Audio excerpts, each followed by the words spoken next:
Yo soy hija de Elpidio Villaverde, que fue el alcalde, el primer alcalde de la República en Villagarcía y después diputado por Pontevedra. En el momento de empezar la guerra, él era diputado por Pontevedra.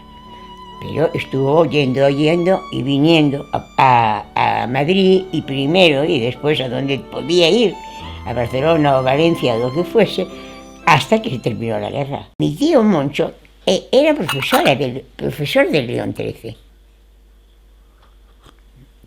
Muy bueno, y le hacían verdaderas cosas los alumnos a mi tío Moncho. Por ejemplo, como él era muy distraído, le prendían fuego a lo mejor al periódico que estaba mirando, a cualquier cosa. Y eso, ¿sabes quiénes eran? Los Novoa eran así, ¿eh? Los Novoa, los Leopoldo y el hermano mayor, el mundo que se llamaba, esos hacían cada barbaridad en la escuela, qué sé yo, hasta que los echaron, porque además eran parientes de Núñez Boa, eran medio parientes de Núñez Boa, de la mujer de ella, pero eran parientes. Y bueno, yo cuando estaba en el tercer año, sí, de bachillerato, o segundo, tercer año, pues papá, Moncho le dijo eso.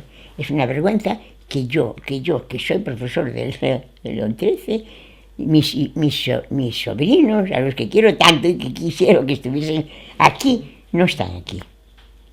Y entonces le dijo, o lo sacas tú o lo saco yo. Le dice, no es necesario que lo saques tú.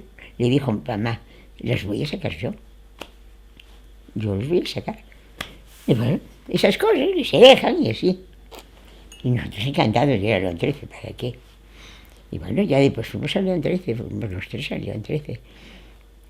El que fue más jovencito fue Paquete. Yo ya estudié los últimos años del bachillerato en León XIII, sí. Y ya íbamos a examinarnos a Pontevedra y todo eso, pero bueno. ¿Quién te examinó una vez en Pontevedra? ¿A mí? En Pontevedra, ¿quién te examinó? Filgueira Valverde me examinó. A mí me examinó Filgueira Valverde, de literatura. ¿Y quién más? Me examinó Castelao de dibujo, claro, de dibujo, porque se aprendía dibujo.